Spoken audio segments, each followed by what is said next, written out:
When it comes to this kind of a ban, the only real option is to get a new account. There are so many steps when it comes to seasoning a brand new Facebook account to ensure you have the highest chances of it not getting banned. Generally, when you're starting out, you're gonna get a merchant center ban. There's almost a 94% guarantee that you're gonna get banned on merchant center when you first start out in Google Ads. If they do a search cache on your website name and they can't find much history within Google, they might just consider you too high risk, slap misrepresentation. And if you can't do verification, let's say you're using like a fake name or something like that, it's not a huge issue. Generally, you can go ahead by doing these key steps that I've been implementing, especially over the past 2 years, to ensure I don't have to deal with all these dropshipping headaches. So let's start off with Facebook, because this is one that a lot of you are gonna run into just because Facebook's been cracking down like crazy. So when it comes to Facebook, there's a couple different types of bans that we can end up dealing with when we're actually working with this advertising platform. So the first ban that we can deal with is a Facebook account ban, a full profile ban. This one's definitely one of the worst. And then a page disable. So when it comes to an ad account ban, this is something that generally you can continue to market on Facebook even with an account ban, because your entire profile is still active. So you can still have another ad account. The thing about these ad account bans though is you generally do not want to sell the same product. You do not want to go through and sell on the same Facebook page. Just as another added precaution, sometimes you want to actually change your payment method. So that's something that you can consider too for that. But of course, when it comes to these ad account bans, the first thing that you want to do is you want to try to get the account back. So the way that you would do that is you would contact Facebook, see what they say. Sometimes they'll give you the account back, sometimes they won't. If they don't, you just need to cut your losses and continue on. I have a lot of dead ad accounts. It is a part of the business. And as I go through this video, I'm going to explain some stuff to make this less a part of the business, because dropshipping shouldn't be this crazy. It shouldn't be this stressful. So we have the ad account bans. Facebook profile bans, this one's definitely the worst. And generally what will happen is you'll get this if you do something called an intervening policy. Facebook loves throwing out this policy violation now, and I would say it's probably one of their biggest policy violations just because it's something that they're really cracking down on. So an intervening policy basically means that Facebook, let's say they disabled your Facebook page and you went and created a new Facebook page and you were like, you know what, let's go ahead and market the exact same product. They don't like that. That's called intervening their policies. So if you intervene their policies, there definitely is a high chance that your entire Facebook profile will get banned.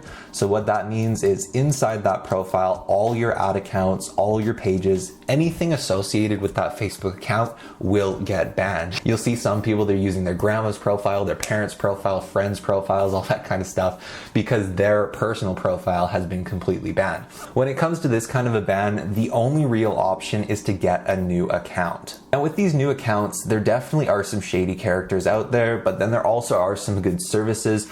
I won't personally recommend any unless you go through the whole seasoning process like what I do.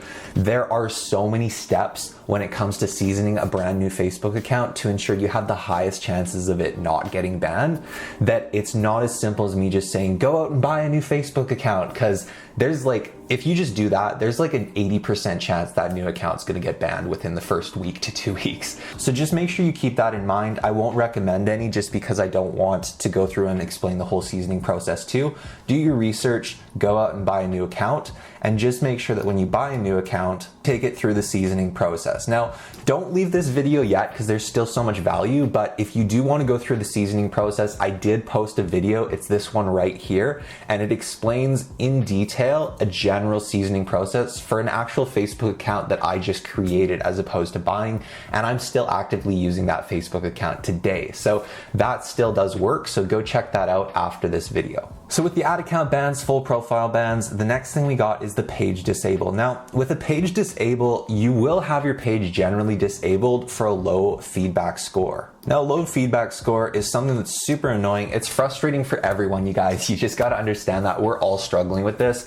because it's not structured properly. So I've literally had Facebook pages where I've had them brand new, I'm launching a new product, and then within 1 week it gets shut down and it's like low feedback score. And I'm like, I literally haven't even shipped out a product to a single customer. Like, they don't even know if the product's bad. How am I getting a bad product quality score?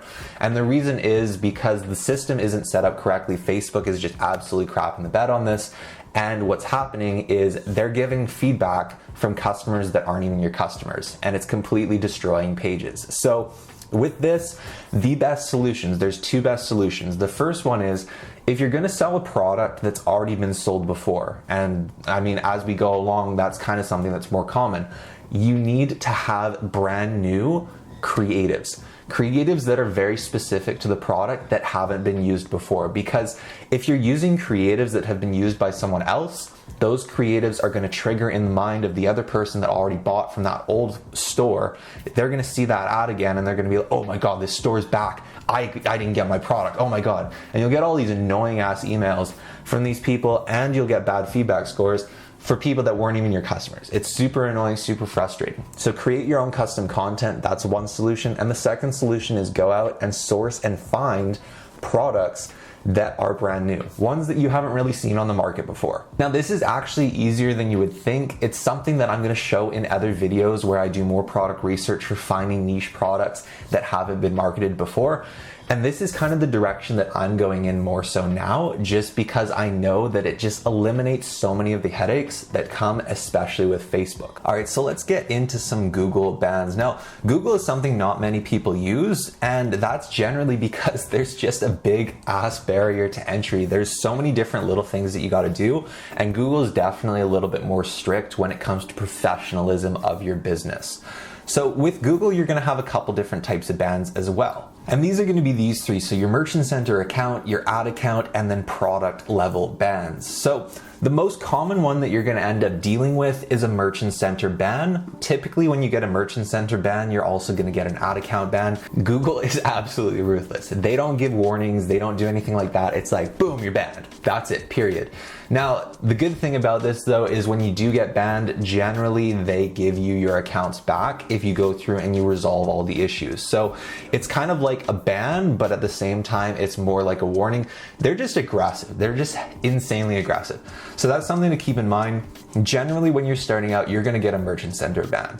There's almost a 94% guarantee that you're gonna get banned on Merchant Center when you first start out in Google Ads. It's actually hilarious. It's something I still deal with today. Even when I start new Merchant Center accounts, I'll typically get banned. It's just one of those things where, like, I don't know why they do it. I feel like they might just automatically do it just to kind of like scare off people that are like scammers. I'm not entirely sure, but you're probably gonna get banned on Merchant Center. Then there's ad account bans. These ones you can generally get resolved, and I'm gonna explain why you can generally get that one resolved. And then product bans, this one's 100% on you. Generally, this is gonna be because you're selling a really crappy product or doing something quite shady. So with a Merchant Center ban, generally you're gonna get this one for one policy violation, and it's called misrepresentation. So misrepresentation policy is one of the most common ones. You're gonna probably always face this one.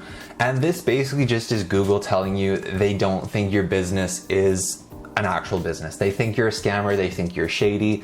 Misrepresentation generally won't have to do with your actual store structure. If you go through and you do all the proper pages, all the proper phone numbers, emails, all the contact sections, you generally won't have it because of your store structure. It generally will because of your product page structure or your product itself. Now, there are a lot of behind the scenes things as to why you'd get misrepresentation, including one that's incredibly annoying, which is a brand new Shopify account.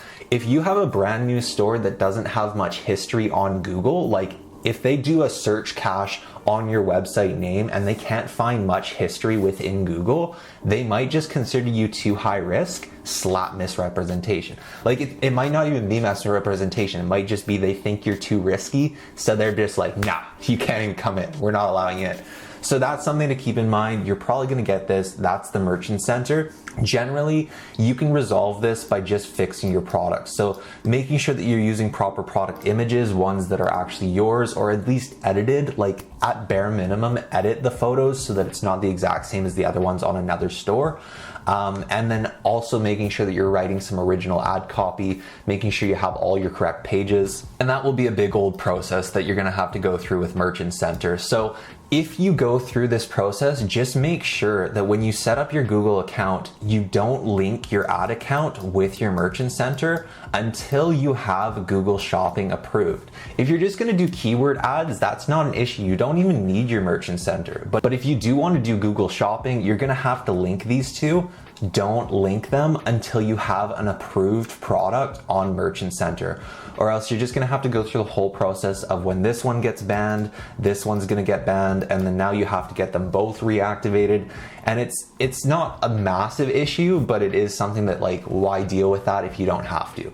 So just make sure you get the product approved. Then coming into the ad account, this one will generally get banned for one reason that's most common. This is one thing that I've noticed happens quite often. So let's say you've got your Google ad account set up, everything looks fine, and you still get banned and it doesn't really give you any information. They're never gonna give you information. Generally, it's because of verifying identity. I don't know why it is, but they just want to see that you're actually the person behind the ad account. So what you do is when you submit your appeal for whatever you think the reason is for your ad account being banned, even if you think it was like, oh, like maybe some issues with your product page, maybe you thought that there was some issues with like the way that your feed was going through, whatever it was, make sure you submit that response and then attach also, here's my identification verifying who I am, and just put in like a driver's license or some type of photo ID so that you can go through the ID verification process while also doing your appeal. And I've noticed that this tends to have about a 92% success rate in achieving reactivation of ad accounts pretty much within like 2 to 4 days. So I always do this just because it has such a high success rate. If you don't have photo ID or something like that, honestly, you're probably gonna run into issues anywhere with any advertising platform nowadays. It's just something that's becoming so common because there's been so many scammers. So that's the main solution there. Other than that, it could have been you were doing some shady practices. Another thing for ad account bans that's very common is same payment methods. So let's say you have another ad account not in that same Google account, because you can have several ad accounts, but let's say you have another Google account that has an ad account and you're using that same payment method. You shouldn't have the same payment method for several businesses. They're different businesses in their eyes. So they're gonna see that, they're gonna flag it, and most likely not only is that ad account you just added that payment method to gonna get banned, also the other ad account that you already have your payment method on is probably gonna get banned too. So you do need to have a different payment method for each ad account, and generally different business information too. Your business information should not be the same at all. The best thing for ad accounts to keep in mind is you need to create uniqueness. When it comes to Google, they want you to have a Google account for each business because that's how it traditionally would be. So you need to create uniqueness between different accounts, not different ad accounts, but just different Google accounts to ensure that you don't have to deal with these ad account bans. Now coming over to Google products, when it comes to products, you generally won't run into this issue too much with keyword campaigns, but when you're getting into shopping campaigns, there's just a new type of protocol when it comes to your products and your product pages. So with products, generally this is just gonna be because you're doing stupid stuff. That's pretty much it. So if you're doing stupid stuff, the 3 biggest ones are definitely gonna be these. So low quality products, this sometimes won't be your fault. Like you may not know exactly what's being shipped out by your agent or by your supplier. Maybe you didn't do quality inspection. That's something that's common. Like I'm not gonna really smack you on the wrist for that because it could happen. It's happened to me too. So low quality products, this is something where you just wanna go through and fix it. Generally, you will be able to go and continue selling the product before this even happens and the product gets disabled. False claims, this is a huge one. If you're, let's say, selling like a healthcare product and you're like, we'll make that disappear within 1 week. You just gotta wear it on your wrist. Like something stupid like that. they're obviously going to notice that that's a false claim, and you're going to get your product banned.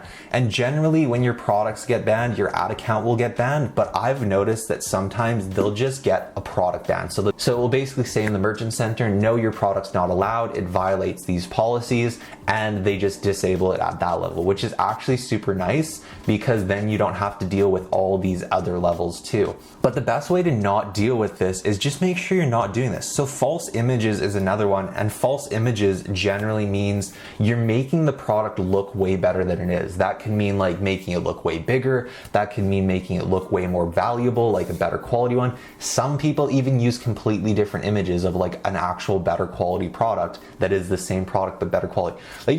It's stupid stuff. That's pretty much it. Don't do stupid stuff. That's basically it when it comes to Google. Now, what I've noticed is it's just not worth the headache of even trying to deal with any of these. If I get a product ban and the Google Merchant Center says, no, this product isn't allowed, I just straight up will delete the entire product off my Merchant Center, off my store, and I'm not even gonna work with it. Because what I've noticed is if I'm running into issues with a product right off the bat on Google Merchant Center, there's most likely going to be more headaches down the line too, and I just don't even want to do that. There's so many opportunities out there, so I just would chop the product and move on. Now, the newest one to the mix is going to be Tick-Tock Ads. So Tick-Tock Ads is one that's actually kind of crazy. It definitely is cracking down a little bit more on the identity verification process. So this is something you got to get ready for when it comes to all advertising platforms. Identity verification is probably something that's going to be very embedded in all ad platforms moving forward. Now with TikTok, you generally will get banned, and this will typically happen when you start spending more and you're getting a lot of conversions, and TikTok will just ban your account. It's so frustrating why they ban instead of just giving you like a little notice, just like, hey, what's up, buddy? You just got to verify your ID, that's it. Instead, they're like, no, banned. And then they want you to go through this verification process without even telling you that they want you to go through this verification process. So TikTok, just like the other advertising platforms, generally will just want you to do ID verification. Now with ID verification, you want to do the exact same process like what I mentioned with Google. Go through, identify what problems you think it might have been. Like maybe you think it was a product quality problem, maybe you think it was an ad problem. Include that, and then also add, here's my ID for verification processes, and then add in a photo ID so that they can go through that whole process, because that might have been the reason why your account was actually banned. And one thing to keep in mind when it comes to TikTok bans is if they ban you and you don't get the account back, they keep your money. So this is something where if you're on a program where you're not on automatic payments and you're actually still doing manual payments, this happened to me, this is why I find it so funny, is your account will get banned and then they'll just send you an email and be like, listen, I know we get banned your account, we're not giving you your money back. So any of the money that you have in your ad account, they just won't give it back, and it's actually written into their policies. It's kind of crazy. I was fortunate enough that I was actually able to get the account back and retrieve my money, but this is something else that you do want to keep in mind, especially if you're on non-automatic payments. So verification is one of the main ones. A TikTok ban could also happen due to product-specific ad issues. So product-specific ad issues is the same as like what I mentioned with Google Ads. It's where you're trying to sell a product where the claims of what the product can do are just absolutely outrageous. They can pick up on that. Like, it's very, very obvious when a product's absolutely outrageous and the claims aren't real. So product specific, this one's pretty easy to resolve. Don't sell stupid products. Like, as we continue through dropshipping and expand businesses, you need to understand it's just coming down to doing less stupid stuff. It's not a free-for-all out there anymore. You got to do less stupid stuff, and product-specific issues is one of the stupid things that you can easily avoid. Verification is something that can easily be done too, as long as you have an account. And if you can't do verification, let's say you're using like a fake name or something like that, it's not a huge issue. Generally, you can go ahead and you can just create a new account. Now, when you create this new account, you do want to make sure that you're adding in new information. And generally, you don't want to scale like crazy right off the bat, because that will throw up some flags. But I've had to create some new accounts. I've been able to get accounts recovered, all those kind of things. And it typically isn't too crazy with TikTok as of yet. So I say that as of yet just because they're newer. but you can definitely see that they're starting to crack down a little bit more and kind of follow the same guidelines as all these other advertising platforms in making it so that you actually have to be more professional. So that brings us into the next thing, which is how can you actually avoid all of this stuff by doing these key steps that I've been implementing, especially over the past 2 years, to ensure I don't have to deal with all these dropshipping headaches. So the first thing is business is always changing. This is something you need to understand. No matter what industry you're in, there's always going to be changes. And the biggest changes within dropshipping is definitely the way that you go about the business. With dropshipping, it used to be a Hail Mary approach where you could literally just toss a bunch of stuff out there and see what stuck. But now as we progress along, things have changed to the point where product quality is a massive factor. Customer service, and then also targeted advertisements. So creatives, doing custom creatives that are specific to your ideal customer audience that will resonate with them to get you more purchases within those groups of people. That's how the business has changed, and that's something you need to be prepared for. The next thing is always focus on being the best.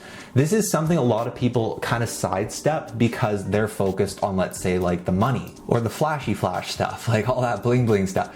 These are the two things that are going to distract you from being the best, unless you're incorporating the one, which is money, into actually being the best. If you're using it as like a measurement scale of how well you're doing, generally money is a good factor if you're looking at residual income. So if you're noticing that you're getting, let's say, like 50K per month and you want to do, let's say, 60 or 70K per month, if you're getting consistently 50K per month, then money is a good measurement of how good you are, if you're actually being the best. But if you're having ups and downs, it's not a measurement of how good you are. It's more like you're chasing the dollar. So when it comes to that measurement, only do it if it's residual income or consistent income, and then it's a good measurement tool. Flashy flash is never a good measurement tool. That's more so just for you. So it's not a bad thing, but make it just for you. Don't make it a measurement of how successful you are. Don't be afraid of all these issues that we went over in this video. This is huge because a lot of people will get distracted by all the issues and get overwhelmed. You need to accept these are going to happen, and there's a high chance that they're going to happen. So as a business owner, you need to be able to process, approach, and achieve a different route that will get you around that obstacle, as opposed to just continuing to hit it head on and hoping that something happens. Next, we have try to do things right the first time. Now, this is where I'm going to drop a little bit of a plug because I know how beneficial this is because I've personally done it. If you have the funds, honestly, purchase a course. I have the Dropshipping Masterclass program, which will help you overcome a lot of these issues and get you on track to doing things right the first time. I go out and when I'm learning something new, I purchase a program because it takes me through all the steps and I don't have to go through and search and source all that information. It's all laid out clearly within the program. So if you do have the funds, I do highly recommend the Dropshipping Masterclass program, which is actually in a link down below this video. It also has the entire process of how to purchase a Facebook account and do the entire seasoning process of that account as well to ensure that it actually successfully gets launched and you can use it for advertising again. But if you decide to not go that route, continue watching the videos on my channel because this is just valuable free content, and use it as tools to ensure that you're doing things right the first time.